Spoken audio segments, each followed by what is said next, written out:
การกินให้มีชีวิตสุขสันต์เปรมปรีพบแสงสว่างส่องทางสร้างความดีให้มีความสุขความทุกข์หายไปธรรมจาริกธรรมจาริกธรรมจา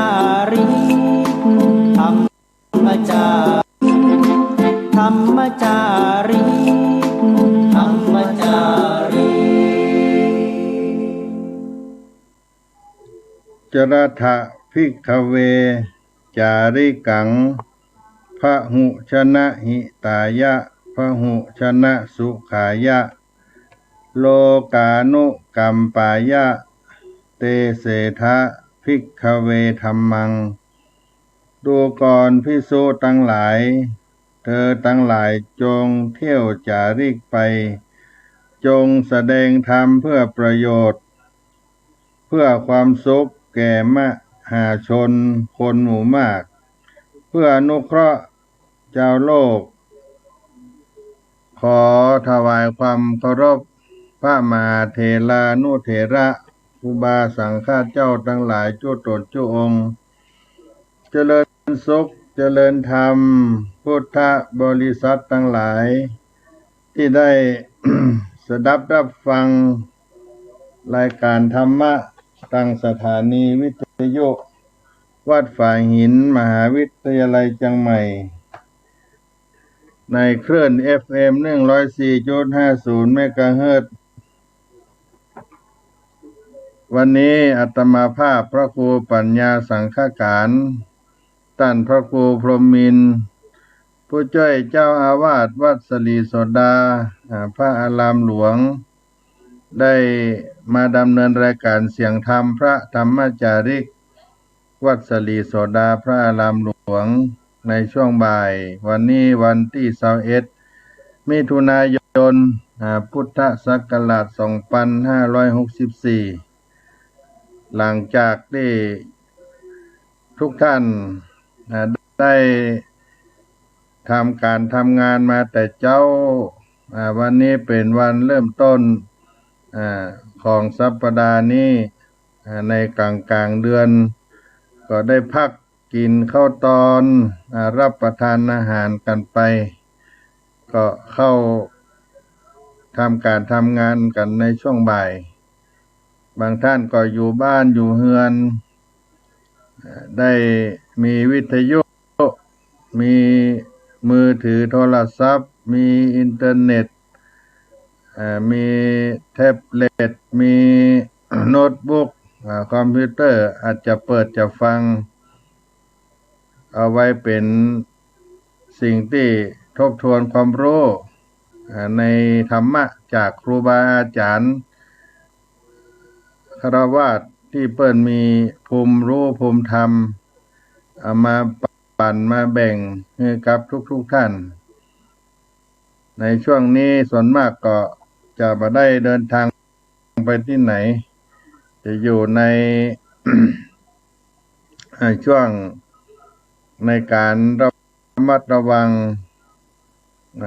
ในโรคระบาดที่ได้ประสบการมาจนรักษาสุขภาพรักษาความปลอดภัยให้กับตัวเองและสังคมช่วยชาติบ้านเมืองให้หลุดพ้นจากโรคภัยไข้เจ็บไปต้นรายการวันนี้จะนำธรรมะเอามาฝากมาปั่นในเรื่องของความสว่างมาสว่างไปเป็นหัวใจของพุทธศาสนาสุภาษิตครูบาอาจารย์ท่านทั้งหลายเปิ้นกล่าวไว้ว่าโชติโชติปรายโนโชติโชติปรายโนกตัญญูกตเวที บุคคลผู้สว่างมาแล้วสว่างไปเชื่อว่าเป็นคนดีบุคคลผู้สว่างมาแล้วสว่างไปเชื่อว่าเป็นคนดีญาติโยมท่านทั้งหลายคำว่าสว่างมาหมายถึงเมื่อเวลาเกิดมีบุญติดมาหรือที่เรียกว่าบุญส่งมาเกิดจะเป็นละอ่อนที่ว่านอนสอนง่ายพ่อแม่ผู้ให้กำเนิดก็เป็นคนสัมมาทิฏฐิเป็นละอ่อนที่บักเกเรเป็นเด็กที่บักเกเรเชื่อฟังคำสั่งสอนของพ่อแม่มีปัญญาเปรียงปราดสนใจในศิลปวิทยาจนเป็นผู้มีการศึกษาสูงที่ดำเนินได้อย่างนี้โดยมีพ่อแม่เป็นผู้ปลุกปั้นมาลูกที่ได้ปฏิบัติตนเป็นคนดีท่านจึงเรียกว่ากตัญญูกตเวทีลูกที่ได้ปฏิบัติตนเป็นคนดีท่านเรียกว่ากตัญญูกตเวทีที่ว่าสว่างไปหมายความว่าในตอนต้นชีวิตได้เริ่มมาดีแล้วจนตั้งตัวได้มีการงานทำเป็นหลักฐานมีความประพฤติเป็นที่เชื่อถือของสังคมชีวิตที่ได้เริ่มต้นตั้งแต่ชีวิตที่ได้เริ่มต้นแต่ตั้งตัวได้เป็นต้นไปจนถึงการอวสานแห่งชีวิตเป็นคนมีความสุขความสบายโดยอาศัยพระคุณของพ่อของแม่และได้สร้างบุญกุศลประจำตระกูลอยู่เสมอที่กล่าวมานี้เรียกว่าสว่างไป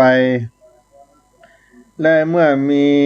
ทั้งสองอย่างนี้ก็จึงเรียกว่าคนดีอีกอย่างหนึ่งคำว่าสว่างเป็นชื่อของปัญญาละอ่อนบางคนนับตั้งแต่เกิดมาจนจำความได้จะมีนิสัยดีติดตัวมารู้จักใจปัญญาในทางที่ถูกตั้งแต่ยังเป็นละอ่อนเป็นเด็กและนิสัยที่ดีนั้นก็จะติดตัวตลอดไปจนถึง ล้มหายตายไปคนที่เป็นอย่างนี้คนมักจะเรียกว่าสวรรค์เทวดาทรงมาเกิดสวรรค์ทรงมาเกิดเทวดาทรงมาเกิดที่เป็นเช่นนี้ก็เพราะบุญเก่าในชาติก่อนติดตามมาสนองตัวและประกอบกับบุญใหม่ที่ตนนำมาในชาตินี้ตัวละอ่อนบางคนเด็กบางคนในวัยที่เป็นละอ่อนเป็นวัยเด็กมัวหลงเพลิดเพลินไปกับสนุกสนานบ่ฮู้จักใจปัญญากลายเป็นละอ่อนที่ดื้อเกเรเป็นเด็กที่ดื้อที่เกเรแต่ต่อมามีความสำนึกในความผิดกลับตัวมาเป็นคนดีแต่บางคนก็มายอมกลับตัวหันว่าสังคมเขาเหยียดหยามว่าเฮาเป็นคนชั่วกลับทำความชั่วต่อไปเป็นการประชดสังคมคนอย่างนี้เป็นที่น่าเสียดายเขาต้องชั่วไปตลอดชีวิตญาติโยมทั้งหลายอย่างใดก็ตามการประพฤติดี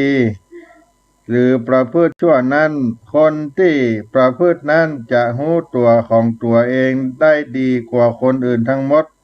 เพราะเป็นเจ้าของตัวเองและขอให้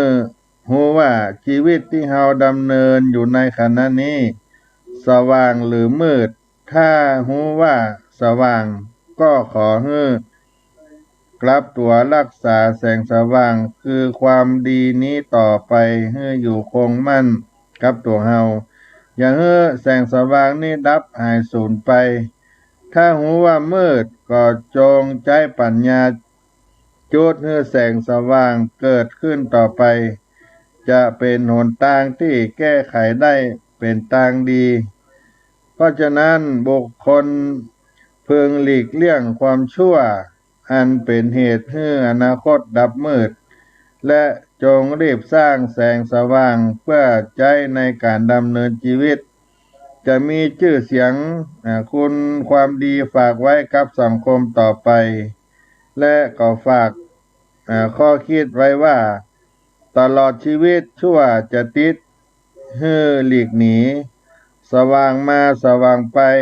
จัดได้ว่าคนดีแสงสว่างทางปัญญาส่องประชาให้รุ่งเรืองถ้าใครมี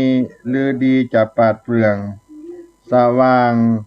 มาสว่างไปเป็นหัวใจของคนดีในพุทธสุภาษิตที่ว่าโชติปรายโนกตัญญูกตเวทีบุคคลผู้สว่างมาแล้วสว่างไปเชื่อว่าเป็นคนดีในต้นรายการนี้นำธรรมะมาปันมาฝากพี่น้องทั้งหลายก็ได้รับธรรมกีตาจากเสียงธรรมพระธรรมจาริกสถานีวิทยุวัดฝ่ายหินสักกรรมก่อนน้อ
ากบุญประชาสัมพันธ์ญาติโยมวัดศรีโสดาพระอารามหลวงเชิญร่วมบุญพิธีบรรพชาอุปสมบทเจ้าเขาประจำปีพุทธศักราช 2564 ร่วมเป็นเจ้าภาพบรรพชาอุปสมบทเจ้าเขาในโครงการพระธรรมจาริกมูลนิธิเผยแพร่พระพุทธศาสนาแก่ชนถิ่นกันดารและกรมพัฒนาสังคมและสวัสดิการได้จัดพิธีบรรพชาอุปสมบทราษฎรบนพื้นที่สูงหรือพี่น้องเจ้าเขาจำนวน169รูปณวัดสลีโสดาพระอารามหลวงจังหวัดเชียงใหม่จำนวน69รูปวันที่11กรกฎาคม2564 ณ วัดพระธรรมจาริกห้วยสะแตงอำเภอทุ่งจ้างจังหวัดน่าน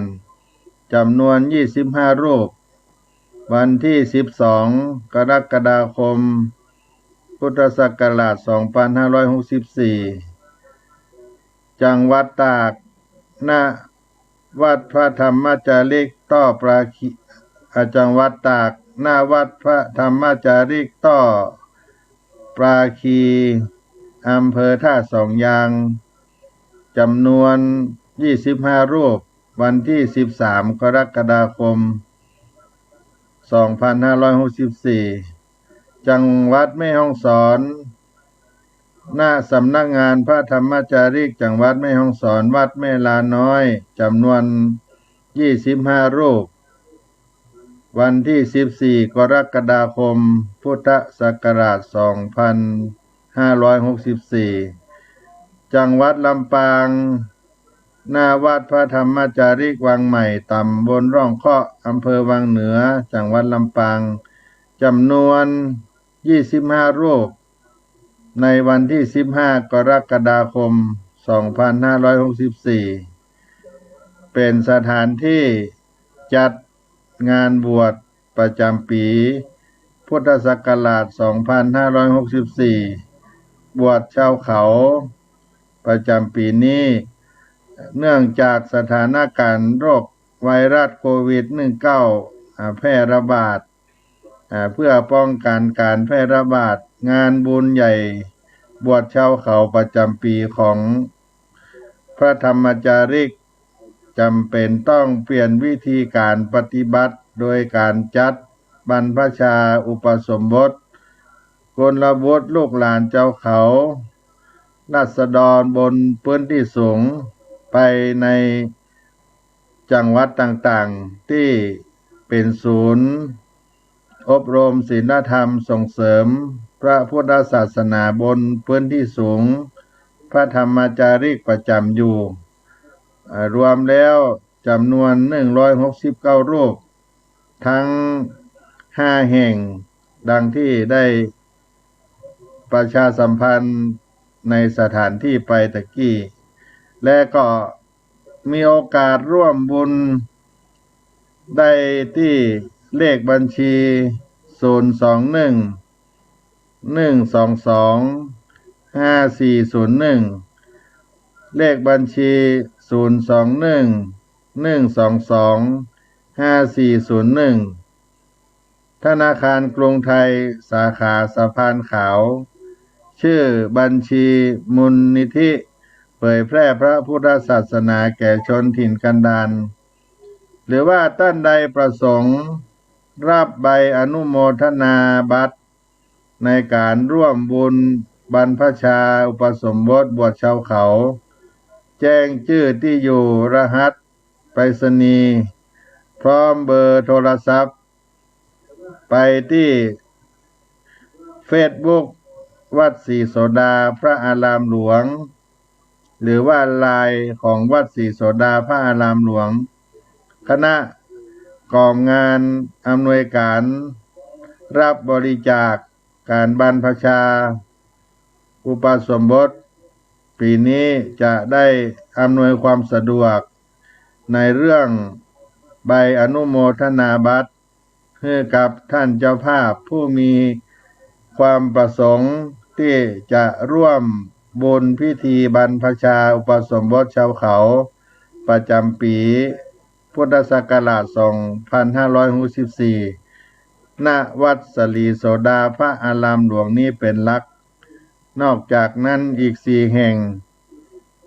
ก็มีจังหวัดน่านจังหวัดตากจังหวัดแม่ฮ่องสอนจังหวัดลำปางรวมแล้ว169รูปด้วยมูลนิธิเผยแพร่พระพุทธศาสนาแก่ชนถิ่นกันดารในพระราชูปถัมภ์สมเด็จพระศรีนครินทราบรมราชชนนีกรมพัฒนาสังคมและสวัสดิการคณะพระธรรมจาริกได้ร่วมกันจัดพิธีบรรพชาอุปสมบทราษฎรบนพื้นที่สูงเจ้าเขาประจำปีพุทธศักราช 2564 เพื่อถวายพระราชกุศลเนื่องในโอกาสวันเฉลิมพระชนมพรรษาพระบาทสมเด็จพระเจ้าอยู่หัวจำนวน169 คนเป็นประจำทุกปีในปีพุทธศักราช 2564 ทั่วโลกและประชาชนในประเทศไทยได้รับผลกระทบจากการแพร่ระบาดของไวรัสโควิด 19 กระทรวงสาธารณสุขจึงประกาศพรบการควบคุมโรคติดต่อไวรัสโควิด 19 บ่ให้มีการรวมคนจำนวนมากดังนั้นสำนักงานพระธรรมจารีส่วนภูมิภาคจึงมีกำหนดให้มีการประกอบพิธีบรรพชาอุปสมบทตามมาตรการการควบคุมโรคติดต่อในรูปแบบ New Normal พื้นที่ปฏิบัติของคณะพระธรรมจาริกใน5 แห่งที่1วัดศรีโสดาพระอารามหลวงวันที่11 กรกฎาคม 2564 แห่งที่2วัดพระธรรมจาริกห้วยสแตงอำเภอทุ่งช้างจังหวัดน่านวันที่12 กรกฎาคม 2564 แห่งที่3วัดพระธรรมจาริกต่อพระคีอำเภอท่าสองยางจังหวัดตากวันที่13 กรกฎาคม 2564 แห่งที่4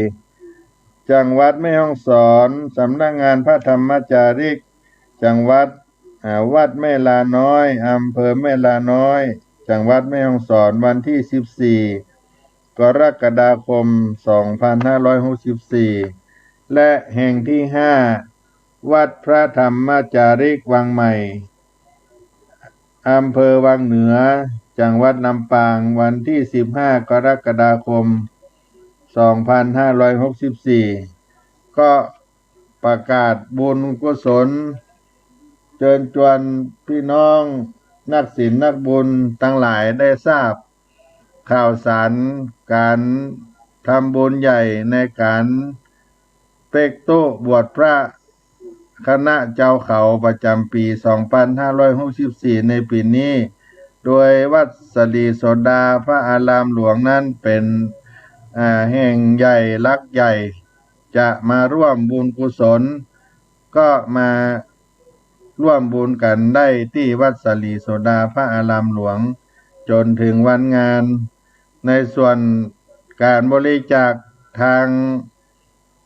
เลขบัญชีก็ได้แจ้งให้กับญาติโยมได้ทราบไปที่วัดศรีโสดาก็รับบุญตลอดตั้งแต่ 8 โมงถึง 16 นาฬิกาตอนเช้าถึงตอนเย็นก็มาร่วมบุญกุศลกันได้เน้อศรัทธาญาติโยมพระเดชพระคุณหลวงพ่อพระเทพโกศลหลวงพ่อเจ้าอาวาสวัดสลีโสดา พระอารามหลวงก็ขอประกาศบุญนี้ไปถึงญาติโยมทั้งหลายหากมีจิตมีกุศลเคยได้มาทำบุญทุกปีก็ดีทุกปีเราจะได้นำเอากุลบุตรลูกหลาน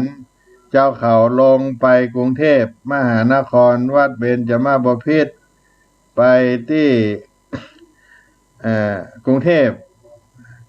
ทุกปีก็จะน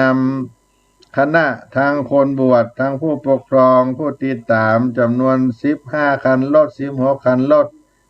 บางปีมีนักก็ถึง18คันรถบัสไปเป็นพันคน แต่ว่าในช่วงห่วงระบาดของโควิด19นี้ก็ได้พักมา2 ปีมาบวชที่วัดสลีโสดาพระอารามหลวงแห่งนี้ก็ทำให้การบวชนั้นมีอุปสรรคทั้งคนจะมาบว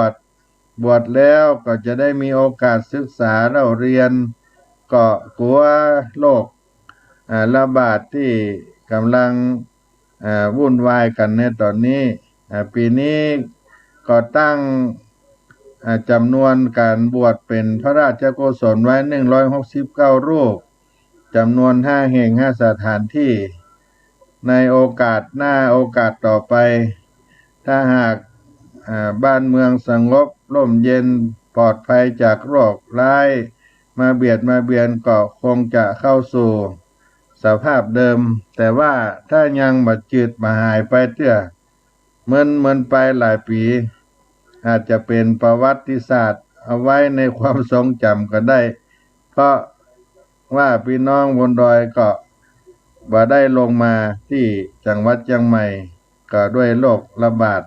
ก็อธิษฐานให้มันได้ห่างได้หายจากโรคเข้าไปให้ประชากรชาวโลกประเทศไทยนครเชียงใหม่เฮาได้ร่มเย็นเป็นสุขนิราชคาดพ้นไปและก็หมู่เฮาท่านทั้งหลายก็ได้ช่วยกันช่วยรักษาตัวเองรักษาครอบครัวรักษาประเทศชาติบ้านเมืองตัวและการของพระพุทธศาสนาก็จะมาได้ซบเซาเหงาหมองจะได้รุ่งเรืองสืบไปในการบวชศรัทธาญาติโยมก็มีพระนาบุญอานิสงส์ที่ได้เป็นเจ้าภาพก็ดีคนบวชก็ดีอานิสงส์ของการบวชก็มีอานิสงส์ก็คือเป็นบุญกุศลจากการบวชสามารถที่จะปิดอบายแล้วก็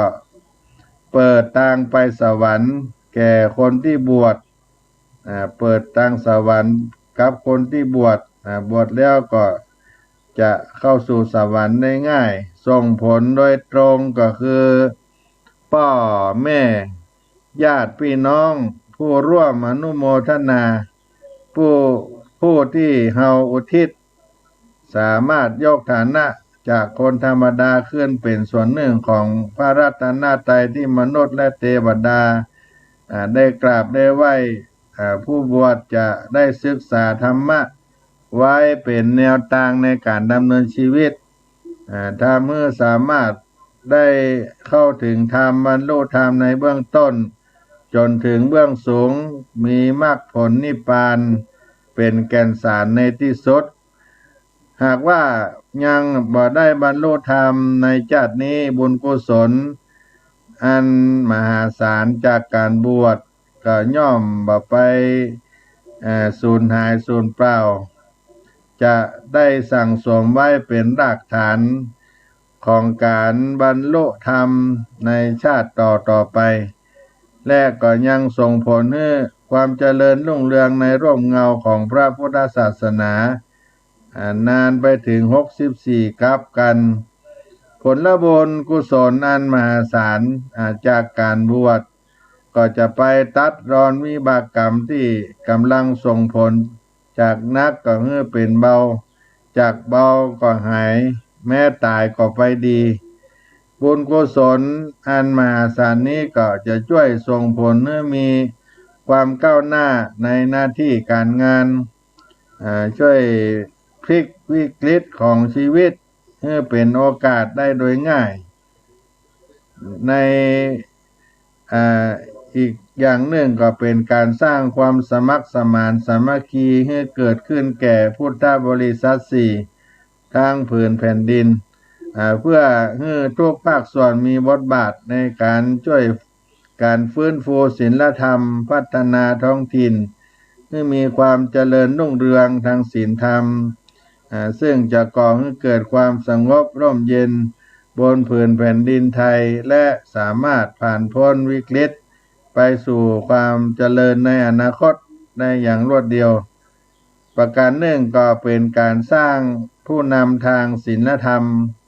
ให้เกิดขึ้นไปทั่วแผ่นดินไทยของเราในพระพุทธศาสนาด้วยและก็เป็นการสถาปนาวัดล้างให้เป็นวัดรุ่งสืบทอดอายุพระพุทธศาสนาไปตราบนานเท่านานในการบวชได้มีอานิสงส์ได้กล่าวได้จาได้โอ้ให้ท่านผู้ฟังทั้งหลายได้รับฟังไปอานิสงส์ของการบวชได้มี อานิสงส์ผู้บวชก็จะทำจิตใจถึงผลของการบวชให้กว้างออกไปเป็น3ประการการบวช เมื่อได้รับอานิสงส์การบวชแล้วผู้บวชควรจะทำในใจถึงผลของการบวชให้กว้างขวางออกไปอีก3ประการเป็นอย่างน้อยอานิสงส์ในการบวชนั้นย่อมมีมากมายกว้างขวางเหลือที่จะกล่าวให้ครบถ้วนเป็นรายละเอียดได้แต่เราอาจจะประมวลเข้าด้วยกันแล้วจำแนกออกเป็นประเภทใหญ่ๆมีอยู่3ประเภทก็คือ1อานิสงส์ก็พึงได้แก่ตัวของคนบวชเอง2อานิสงส์ที่จะพึงได้แก่คนอื่นมีพ่อมีแม่แม่พ่อที่เป็นต้นเป็นประธานญาติมิตร3อานิสงส์ที่เพึงได้แก่พระพุทธศาสนาเราจะต้องบวชแต่บวชจริงศึกษาเล่าเรียนจริงประพฤติปฏิบัติจริงให้ได้รับผลของพรหมจรรย์นี้จริง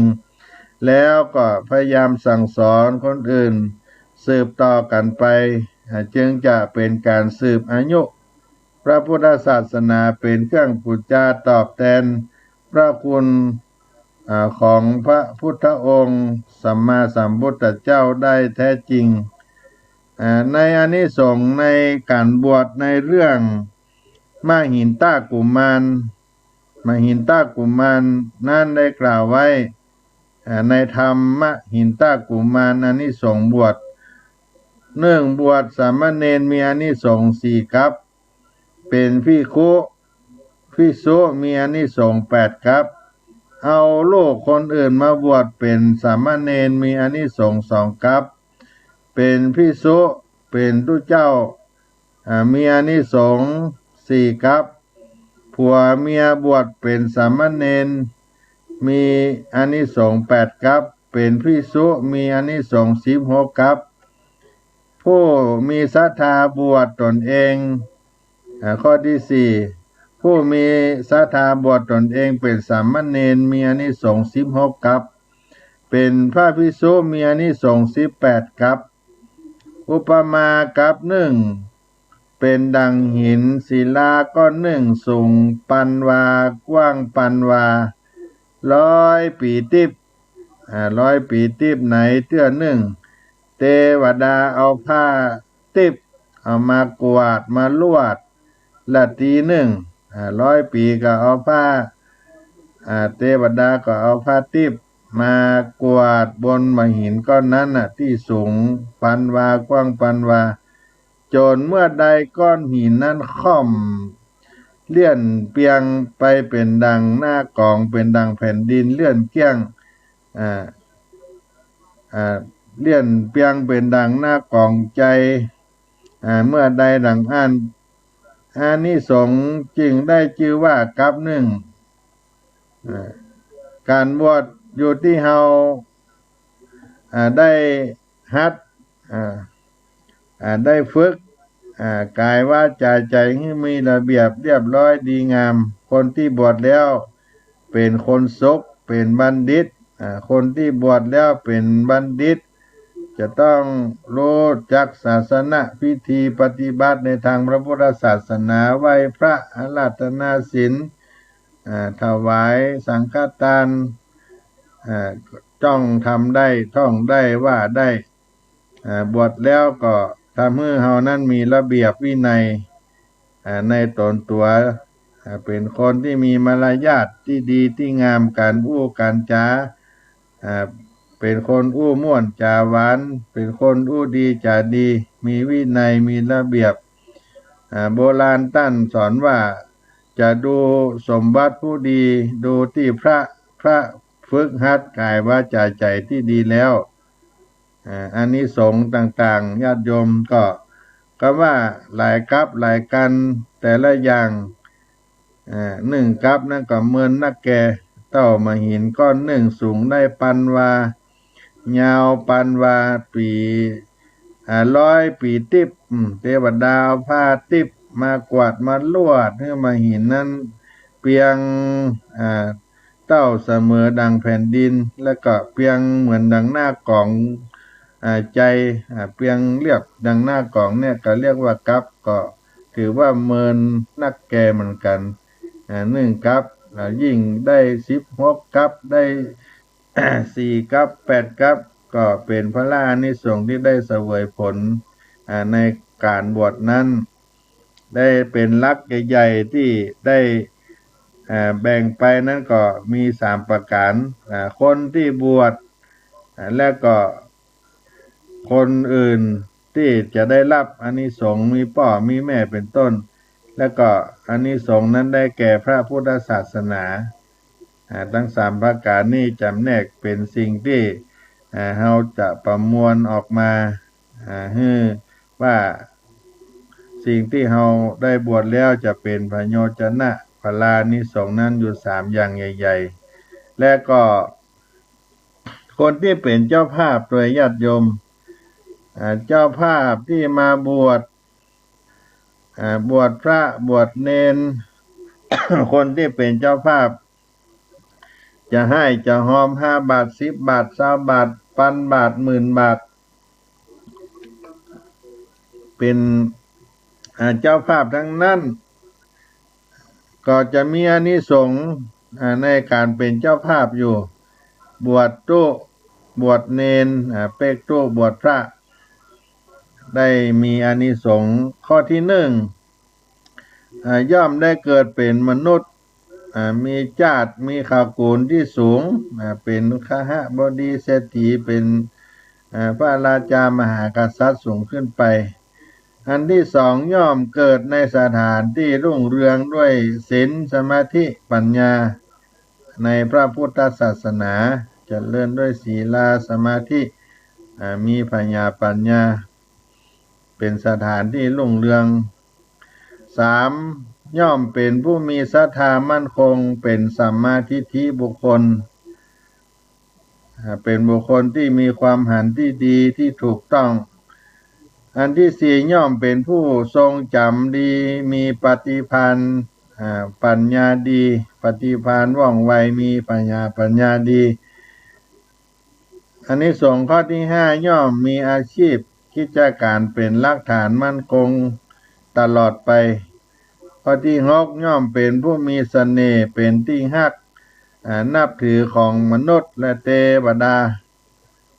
ข้อที่7ย่อมปลอดภัยจากศัตรูหมู่พาลทั้งหลายข้อที่8ย่อมเป็นผู้มีร่างกายแข็งแรงสมส่วนสง่างามบ่พิกลพิการนันใด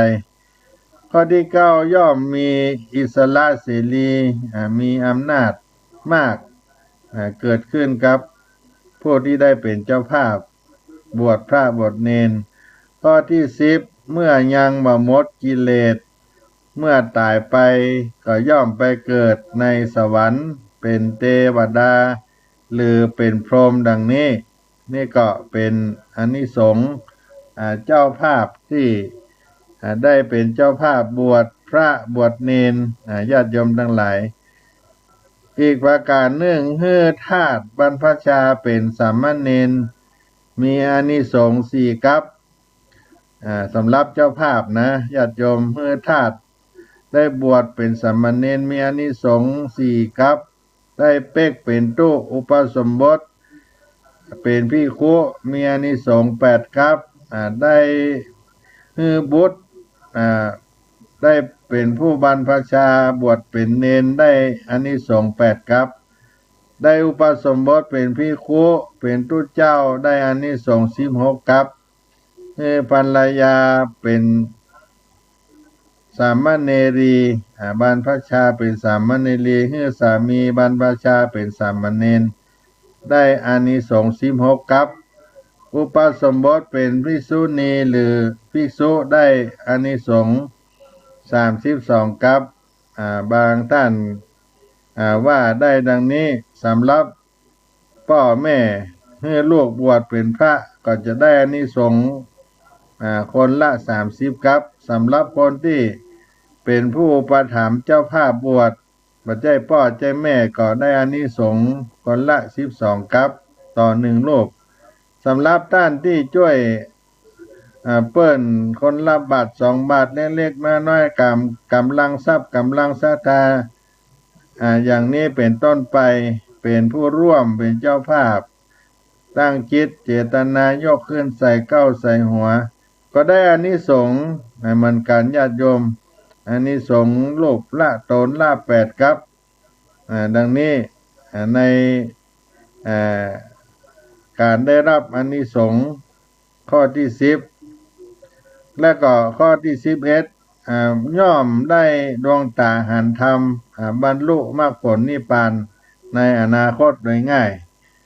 ก็เป็นอานิสงส์ของเจ้าภาพที่ได้บวชพระบวชสามเณรในพระพุทธศาสนาก็นำเอามาฝากมาปันพี่น้องศรัทธาญาติโยมทั้งหลายก็จะให้ฟังธรรมคีตะจากเสียงธรรมพระธรรมจาริกในสถานีวิทยุวัดฝ่ายหิน FM 104.50ในช่วงท้ายรายการสักกรรมก่อนน้อ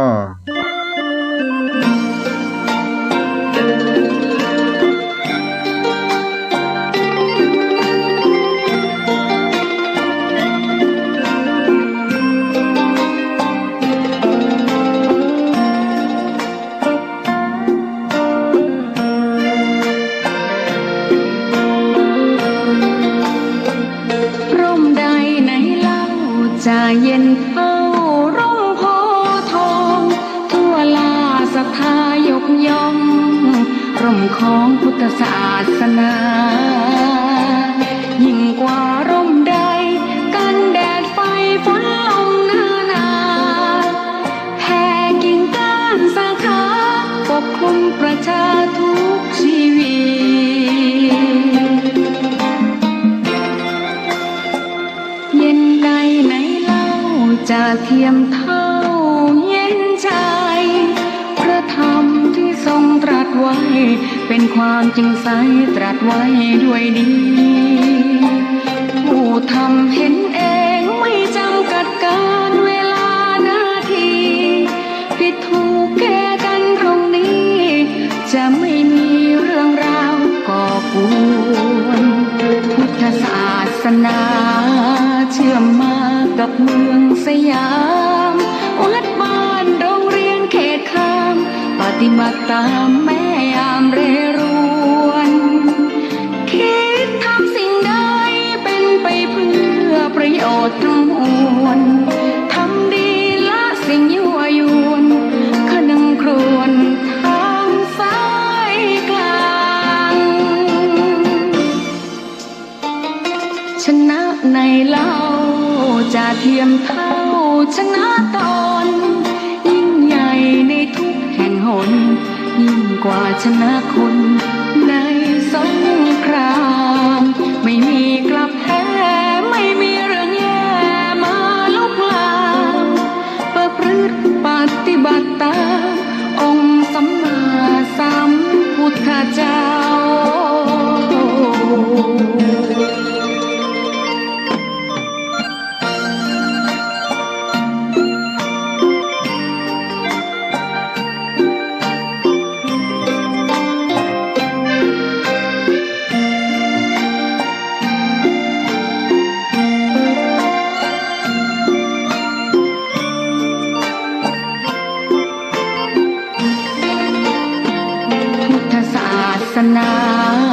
เชื่อมมากับเมืองสยามวัดบ้านโรงเรียนเขตข้ามปฏิบัติตามแม่ยามเรรวนคิดทำสิ่งใดเป็นไปเพื่อประโยชน์ทั้งมวลทำดีละสิ่งยั่วยวนขนึงครวญทางสายกลางชนะในเล่าจะเทียมเท่าชนะตนยิ่งใหญ่ในทุกแห่งหนยิ่งกว่าชนะคนในสงครามไม่มีกลับแพ้ไม่มีเรื่องแย่มาลุกลามประพฤติปฏิบัติตามองค์สัมมาสัมพุทธเจ้า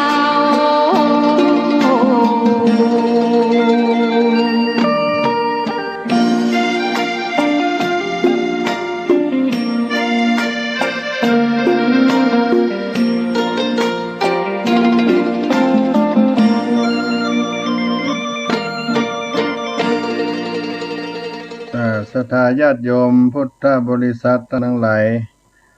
ในท้ายรายการเสียงธรรมพระธรรมจาริกในภาคบ่ายในวันนี้ในนามของพระเดชพระคุณหลวงพ่อพระเทพโกศลเจ้าอาวาสวัดสลีโสดาพระอารามหลวงจังหวัดเชียงใหม่เป็นประมุขสงฆ์ในวัดสลีโสดาเป็นพระมหาเถระที่ได้ร่วมสมัยในการก่อตั้งโครงการพระธรรมจาริกและก็เป็นพระเถระรูปแรกสมัครเป็นพระธรรมจาริกในโครงการซึ่งได้สนองงานพระเดชพระคุณหลวงพ่อสมเด็จพระพุทธชินวงศ์สุวรรณโชตมหาเถระซึ่งเป็นปฐมประธานคณะพระธรรมจาริกก็ได้ฝากบุญกุศลไว้ให้กับศรัทธาญาติโยมพุทธบริษัททั้งหลายว่าวัดสลีโสดาพระอารามหลวงได้มีการจัดงานบรรพชาอุปสมบทในปีพุทธศักราช 2564 ในปีนี้ก็อยู่ในห้วงวิกฤตของโควิด -19 ศรัทธาญาติโยมบางท่านเคยมาบวชพระบวชเณรร่วมบุญกุศลได้ลงไปที่กรุงเทพก็ดีไปวัดเบญจมาบพิตรก็ดีหลายๆปีที่ผ่านมาแต่ว่าในช่วงปี2 ปีที่ผ่านมานี้ก็บ่ได้เดินทางลงไปในกรุงเทพมหานครก็บ่เป็นหยังญาติโยมก็มีโอกาสมีเวลาขึ้นมาร่วมกินร่วมทานกันที่วัดศรีโสดาพระอารามหลวงสถานที่ในการจัดงานบวชในโครงการพระธรรมจาริกในปีนี้ก็มีอยู่5 แห่งแห่งที่1นั้น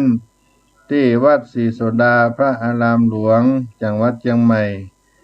แห่งที่2นั้นจังหวัดแม่ฮ่องสอนสำนักงานพระธรรมจาริกจังหวัดแม่ฮ่องสอนวัดแม่ลาน้อยอำเภอแม่ลาจังหวัดแม่ฮ่องสอนแห่งที่3นั้นจังหวัดน่านซึ่งเป็นพระธรรมจาริกอยู่ทางล้านนาตะวันออกก็เป็นสำนักงานพระธรรมจาริกจังหวัดน่านแห่งที่4นั้นจังหวัดตากก็เป็นอีกแห่งหนึ่งในการที่จัดงานบรรพชาอุปสมบท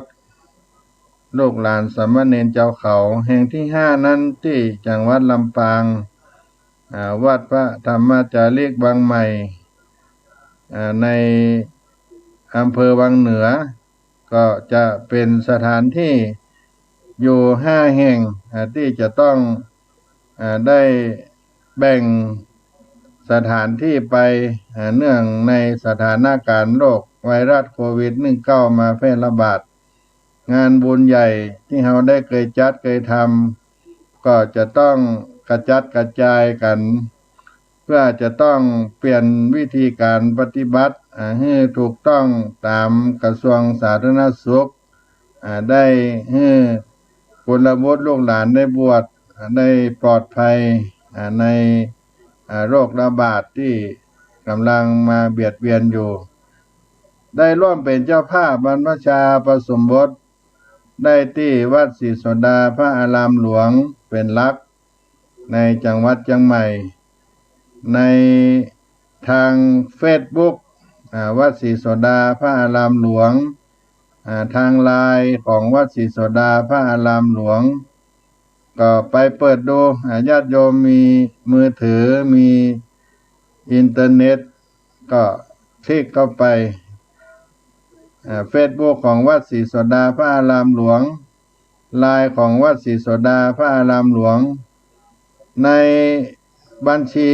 ที่ได้รับบริจาคมูลนิธิเผยแพร่พระพุทธศาสนาแก่ชนถิ่นกันดารก็ธนาคารกรุงไทยสาขาสะพานขาวในเลขบัญชี021-122-5401เลขบัญชี021-122-5401ธนาคารกรุงไทยสาขาสะพานขาวแล้วทุกท่านจะติดต่อรับใบอนุโมทนาบัตรใบที่จะได้ประกาศบุญก็มาขอได้ในวัดศรีโสดาพระอารามหลวงก็จะส่งไปตามที่อยู่ของท่านที่เป็นเจ้าภาพในการบรรพชาอุปสมบทไปตามที่อยู่ของท่านก็แจ้งความประสงค์มาที่วัดศรีโสดาพระอารามหลวงหรือว่าบางท่านอยู่ตามเฮียมกิ่มใกล้อยู่ในจังหวัดเชียงใหม่ลำพูนลำปางที่เคยมาจะมาร่วมบุญกุศลครับพระเดชพระคุณหลวงพ่อพระเทพกุศลก็มาที่วัดศรีโสดาพระอารามหลวงก็ได้หรือจะส่งมาทางเฟซบุ๊กทางไลน์ก็เป็นที่อยู่ของท่านที่ประสงค์จะรับใบอนุโมทนาบัตรเป็นเจ้าภาพแจ้งความจำนงมาทางที่วัดศรีโสดาพระอารามหลวงในโอกาสนี้ในนามของพระเดชพระคุณหลวงพ่อพระเทพโกศลก็ขออนุโมทนากับสาธุชนท่านผู้ฟังทั้งหลายที่ได้รับฟังเสียงธรรมพระธรรมจาริกวัดศรีโสดาพระอารามหลวงจังหวัดเชียงใหม่โดยอาตมาภาพท่านพระครูปัญญาสังฆการได้มาดำเนินรายการเป็นกระบอกเสียงเป็นสะพานบุญให้กับญาติโยม1 ปีก็มี1 ครั้งในการบวชชาวเขาในวัดศรีโสดาในโครงการพระธรรมจาริกคือทุกท่านจะโทรศัพท์มาที่วัดศรีโสดาก็ได้ก็เป็นบุญที่ให้โอกาสกับศรัทธาญาติโยมท่านสาธุชนทุกท่านได้มีโอกาสได้ร่วมสร้างบุญบารมีเพื่อตัวเก่าเพื่อครอบครัวก็ดีจะได้เป็นทางบุญขึ้นกับตัวเก่าแล้วก็ในอนาคตก็จะได้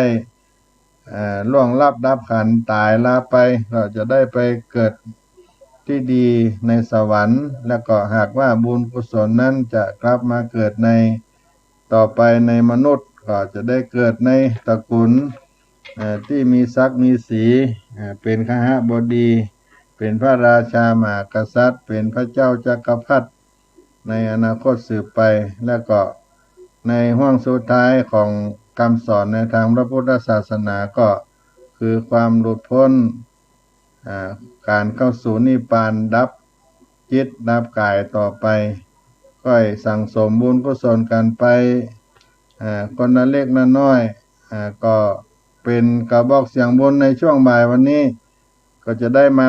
พบกันในครั้งต่อไป ในเสียงธรรมพระธรรมจาริกวันนี้ก็ขอบุญบารมีของพระรัตนตรัยจงได้ปกปักรักษาญาติโยมทั้งหลายให้ได้อยู่ดีมีใจพุทธวราอานุภาพไทยอายุจุงได้100 วรรษาตามด้วยธรรมะวระนั้นหนาใจญะลาภาปากฏแก่เจ้าสังฆวรารักษาไฝ่เฝ้าขจัดบรรเทาภัยญะอำนาจปรงามสามรัตนะที่ประเสริฐแจ้งใสดีขอจุงได้พร้อมทั่วทิศดีหลีสมดังปอนดีเหมือนกันทั่วหน้าเหมือนกันทุกท่านทุกคนพระครูปัญญาสังฆการท่านพระครูพรหมินทร์ขอมีโชคมีใจกับท่านทั้งหลายอายุวันโนสุขังพลัง